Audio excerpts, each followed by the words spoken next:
আপনার কাছে প্রশ্ন ছিল যে বিএনপি ছাড়া বাকি রাজনৈতিক দলগুলো নির্বাচন ইস্যুকে মানে ততটা জোর দিচ্ছে না কেন? দেখেন, প্রত্যেকটা রাজনৈতিক দলের নিজস্ব রাজনীতি আছে। বিএনপি বাংলাদেশের অন্যতম বড় রাজনৈতিক দল, কিন্তু সে নির্বাচন থেকে বঞ্চিত হয়েছে 2001-এর পর থেকে। যদিও বিএনপি শুধু 3টা নির্বাচনের কথা বলে, আমি 2008-এর নির্বাচনকেও স্টলড ইলেকশন বলি। এটা একটা ফেক ইলেকশন। আমরা যারা প্রণব মুখার্জির বই পড়েছি এবং অন্যান্য গোয়েন্দা তৎপরতার খোঁজখবর জানি, ন্যূনতম 100 আসনে বিএনপিকে পরিকল্পিতভাবে হারানো হয়েছে।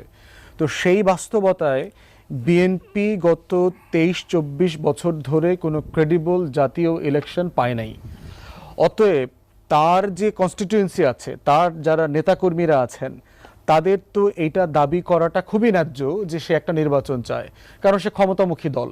সে তো এখানে ডক্ট্রিনাল পলিটিক্স করছে না, ডান অথবা বামের মতো আদর্শবাদী রাজনীতি, মহান কিছু করবে এমন দাবি বিএনপি কখনো করে না। বিএনপি একটা টিপিক্যাল পেটি বর্জুয়া দল, সে ক্ষমতামুখী রাজনীতি করে। অতএব সেই জায়গা থেকে তার কনস্টিটিউয়েন্সি, তার নেতাকর্মীদের যে পলিটিক্স, এটা তো নির্বাচনকে ঘিরে। অতএব সেটা কেন বলবে না?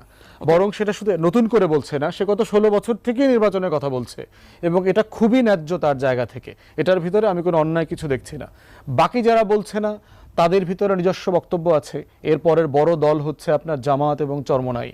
তারা ডক্ট্রিনাল পলিটিক্স করে, তাদের একটা আদর্শবাদী ধারা আছে, তারা ইসলামী সমাজ, ইসলামী রাষ্ট্রের একটা ধারণা নিয়ে কাজ করছে। অতএব সেই জায়গা থেকে, তার ক্ষমতা থেকেও তার একটা ডক্ট্রিনাল পলিটিক্স আছে। নতুন যারা আসছে দেখবেন, নাগরিক কমিটির যিনি প্রধান আজকে ইন্টারভিউতে বলেছেন, বর্তমান বাস্তবতায় হয়তো ডিসেম্বরের মধ্যে নির্বাচন নাও হতে পারে। যদি জুলাই চার্টার স্বাক্ষরিত হয় এবং আইন শৃঙ্খলা পরিস্থিতি, প্রশাসনিক যে সংস্কার যেগুলো দরকার, শৃঙ্খলা ফিরে আসা দরকার, সেগুলো হয়, তাহলে হতে পারে। তাহলে এখানে একটা ভিন্ন বক্তব্য এসছে, কারণ সে একটা ভিন্ন আকাঙ্ক্ষা থেকে এসছে।